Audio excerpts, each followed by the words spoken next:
I don't think there's any way I'm going to be able to sum up what Tom Collenborn meant to me and Frank.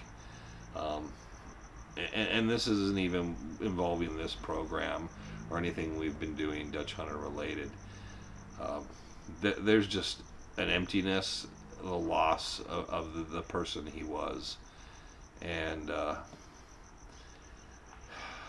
there's just not words I'm going to come up with being able to sum up, like, this is the embodiment of the man, of who he was, who he is. You couldn't have built a person to fit and embody the person he was better. I think all of us always remember, because you couldn't help but look up to Tom, but Tom was indeed the long, tall, lanky cowboy always. He had the no-nonsense, no bullshit way of dealing with things. And he was incredibly kind always. And I can go on and speak of, how much we're going to miss him in so many ways and so many levels. And it's just, there's no way we're going to be able to even, like, people who know him understand. It's just, there's no words. We're just going to miss him. The moment he was gone, it was a huge empty spot. And the only way I can put it all together is, I'm just glad I got to know Tom. I'm glad I got to spend the time I did with Tom. So unfortunately, the harder the loss, sometimes the less eloquent the words in the end. And vaya con Dios, my friend, because myself and Frank, we're going to miss you a great deal.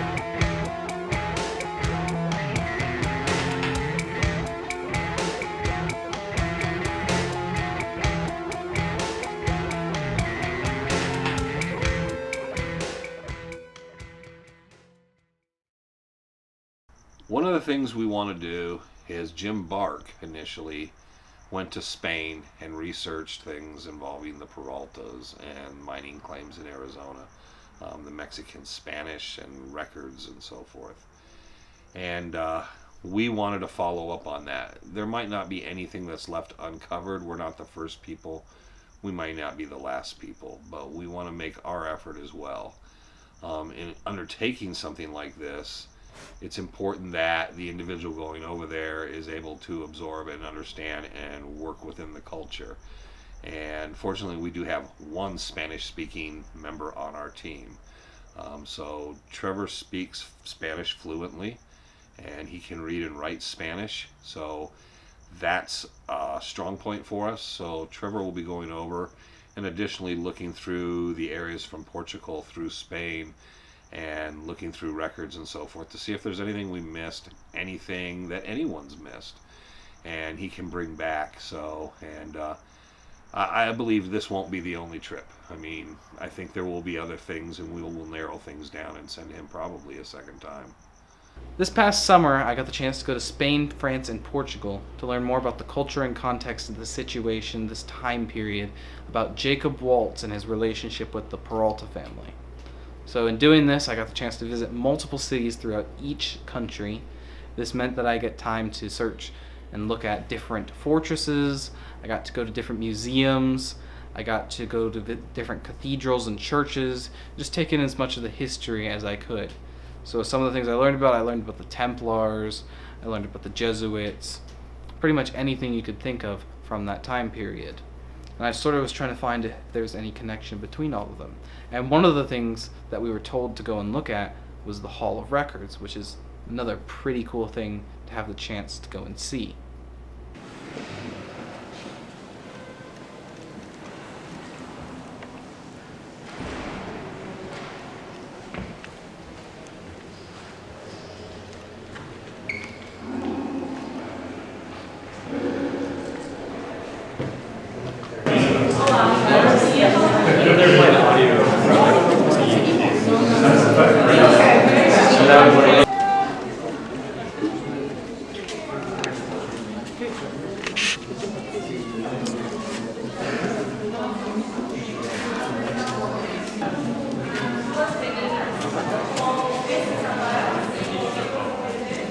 So one of the things that I ended up doing was going to Évora, Portugal. And Évora, they have a couple Roman monuments that you want to look at and everything that were in ruins. They also have the Chapel of Bones, which was pretty cool because it has hundreds of thousands of bones that build up the chapel. And one of the things that I noticed in Évora that I don't think anyone else noticed was I was just walking around and all of a sudden, just off on the side, there's a Jesuit university right there, and it was supposed to be home of some of the very first Jesuits in Portugal, which to me that's a pretty strange thing that all of a sudden I'm showing up in Europe and, well, there's a medicine wheel and there's Jesuits. It's like I was meant to be here. A subject that keeps coming up is the Jesuits. Now, my personal opinion, I don't think that the Jesuits were in that area. I don't think that they hid treasure in that area. I don't think that they traveled through that mountain. I think they would go around it if they were going through. An interesting point. I was talking to Tom Collenborn one day about the Jesuits, and he said to me, he said, you know what? If a Jesuit ever entered the superstitions back in that time period, he said the Apache would have them hanging by their heels, roasting their brains over hot coals. And I think that pretty much sums up what was going on then. The Apache were not people that you went in and converted to Catholicism. It's just not going to happen. They're going to kill you. They don't want you in their spot. They don't want to be converted. And that's the end of it. Now, who the hell is going to take a treasure and bury it way back in the superstitions where you can't keep an eye on it? When people bury things and hide things, they like to have it within sight of someone so they can keep an eye on it.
So Trevor gets all the way to Spain, and he gets excited, and he sends me some pictures, and I look over, and the next thing I know is, what the heck is that? And Trevor's like, yeah, he came all the way to a giant medicine wheel.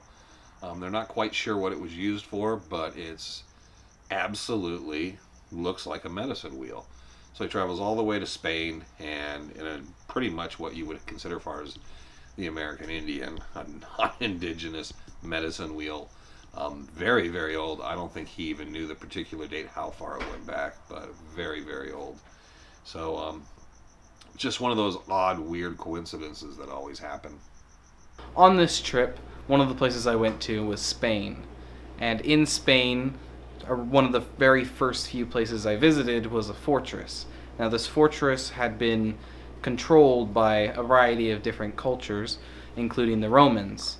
And one of the very first things I noticed when we got there is that I just happened to look over on the side and I saw this massive circle of rocks that looked exactly like a medicine wheel, except like 10 times bigger than any one that I've seen before. So I kind of was like, hey, what is this? And our tour guide was talking about it, and there's a couple theories of what it actually might be. So I was thinking medicine wheel. The problem is there were no Native Americans in Europe for obvious reasons, because it's Europe and not America. So his two explanations that he gave for this was, he said, A, it's either a way that the Romans trained in combat. So what they would do is they'd use the different rocks within the circle as different little quadrants to plan and strategize their attacks against their opponents. Another theory as to what it was a way of how they would harvest some wheat that they had. They'd basically lay it out through the circle. They'd have a horse, and the horse would go running around with a wagon, and it tore up the wheat and harvested it. Something like that. But, yeah. One of the things that was particularly disturbing we wanted to look into is this also goes with so many of the people that talk about the Jesuit treasures and this and that. When Trevor went over, we know there are records, there's lists, and people always go on about there were the lists of the Jesuits and the lists of this treasures and all these treasures, and we see these lists. When Trevor went over, and while those lists are, many of them are available, and some of them actually, I believe, are out there public, so, but Trevor went and he was actually able to see the treasure rooms. And that was part of the thing we wanted to really get kind of in depth into. Oddly enough, though the records and the lists are public, and while you can go into the treasure room, they seem to want you to kind of work your way in and get back out. Additionally, they want no cameras, any devices out, your hands off of them, and they will check them and ensure to make sure that there is no record of anything you've taken, any kind of photographs, any kind of pictures, anything in the room. So there's almost, though you can say there's lists, there's almost no accountability on the other side of actually what went back to Spain. And we were very, very interested in what he would see. And Trevor said, basically his words alone were, it was simply overwhelming, the amount of stuff he saw. He said he never expected it. It was just too much to process. So it does you no good because Trevor can't process the sheer volume of what he was seeing. So therefore, we don't even know comparably to what they shipped, what supposedly made its way back to Spain, and what people claim is missing. It could be sitting right there in front of our eyes, and we just don't physically have any record of it. So one of the things that I ended up doing a lot of in Spain, France, and Portugal was going to the different cathedrals and churches in each city. So I visited basically one per city, and it was usually a pretty big one. And one of the things about it is they're all sort of set up as like a museum almost. You go in, they have little plaques explaining like each little part of it, and you can get tours and everything. But one of the biggest things that interested me is off on the side there's a door that says treasure room. And so I'm thinking, treasure room, I want to know what's inside there.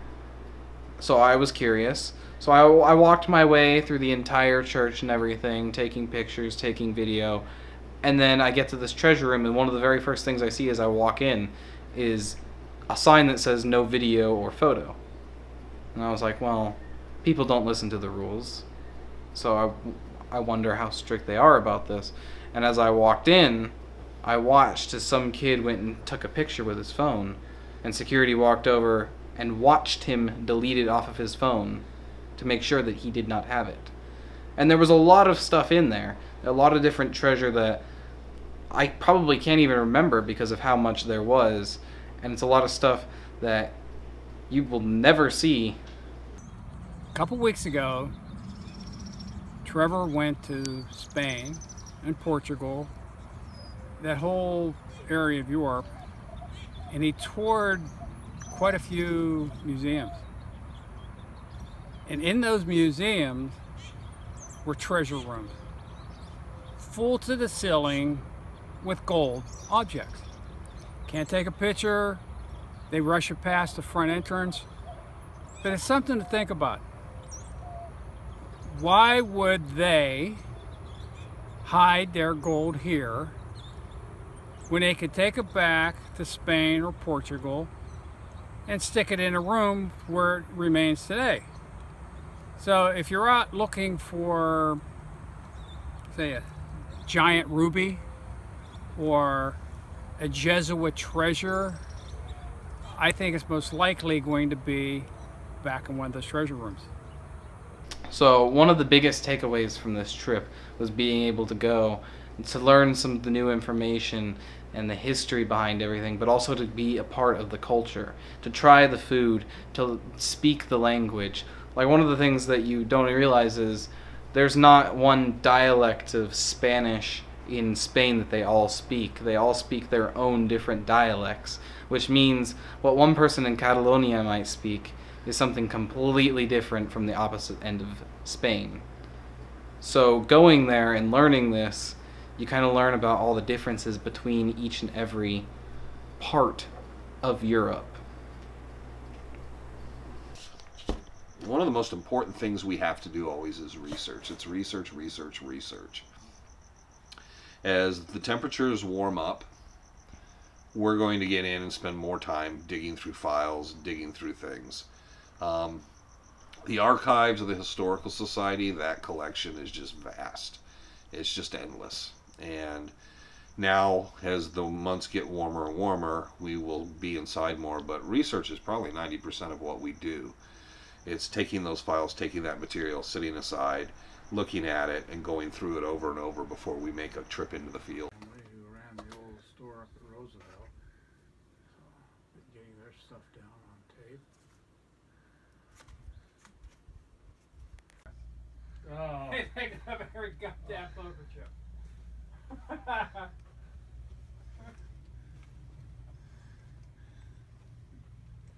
next time he said you want to go skating, I'm like, then you had time for a mount. Oh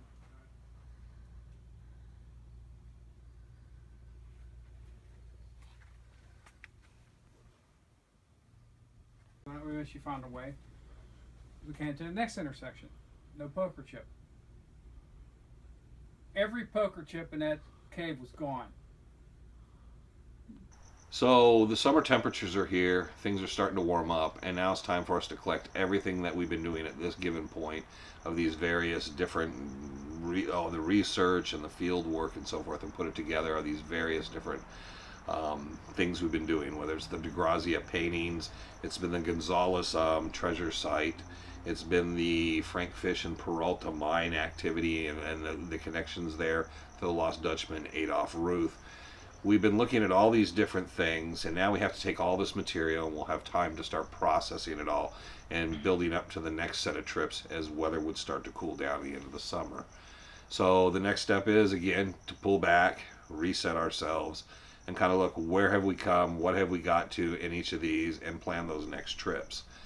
We feel like we're making significant progress, and I think what is odd always for me is every time we come back out, there's 50 things we've missed. And we see them. Doing this allows us to go back and look at what our eyes saw that we didn't catch. And we keep catching things and realize, well, when we go back, we need to go here, we need to do this. We're finding things that are referenced on maps that we didn't catch while we were in the field. But the leisure of being able to sit there in front of a big screen and slowly stop it and watch it and just process it, sitting on a comfortable couch, makes all the difference in the world. So now we're starting to process all this information and then going back in, pulling more research, laying everything out. And the nice thing is, at this point you can just relax, lay it all out, compare everything, and let it go. Additionally, we have people working with us as far as the genealogy of the Peraltas and other things, and those things are coming into play. So what I'm hoping as we go through this summer, we're going to find more and more parts and pieces to different things working together, and we'll actively be starting to wrap some things up. So I think the end of 2018 looks really good for us. So that's what I'm hoping. That's what I'm looking forward to. How it works out, I don't know. But I think right now, I think we're just on that edge. We're just sitting there where we realize we're just about on something big. One last thing we'd like to leave everybody with is a song from a number of years ago. It actually did quite well here locally. The song is performed by Jay Mitchell. The music was written by Jay Mitchell, but Tom Collenborn wrote the lyrics. And hope everyone enjoys this. We did it live, but I think everybody would enjoy hearing this song. It will always forever more make me always think of Tom, even, you know. But Echoes of the Legend, Tom Collenborn.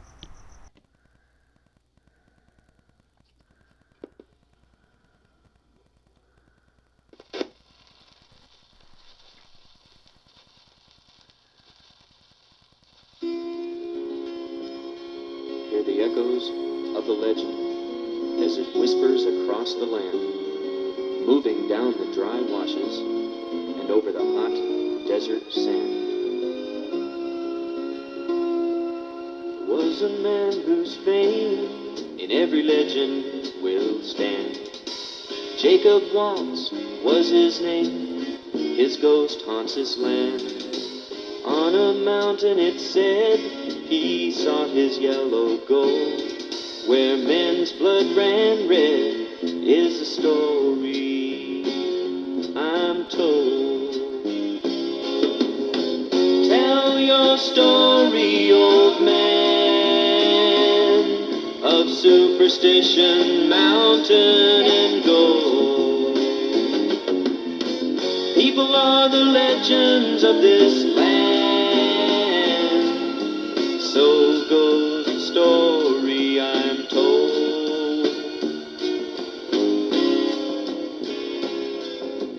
Ruth searched this hostile land like Waltz and many more.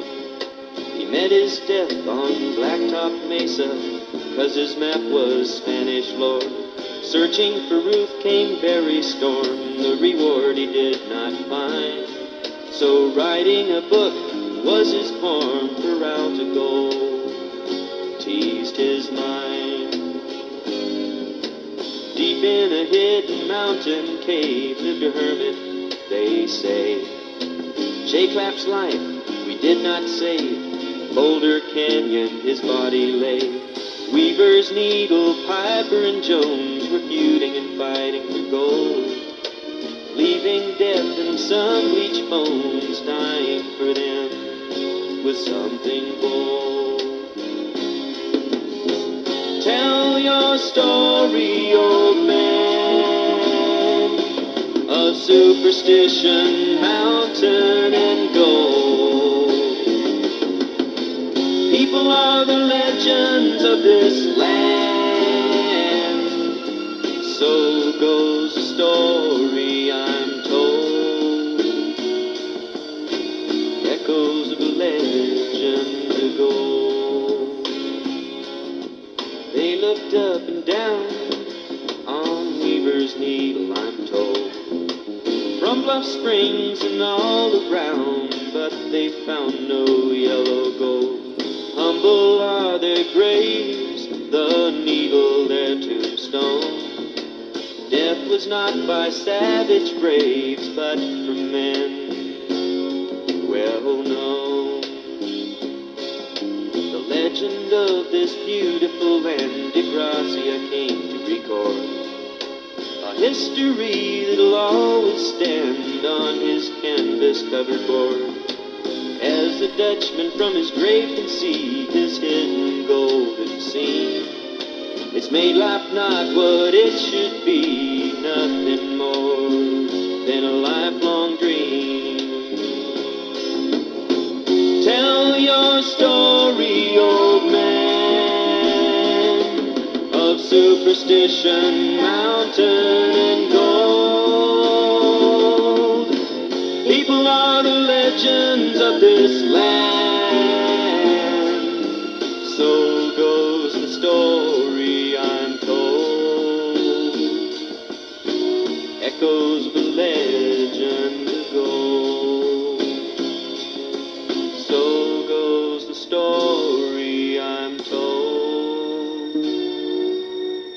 echoes of a legend.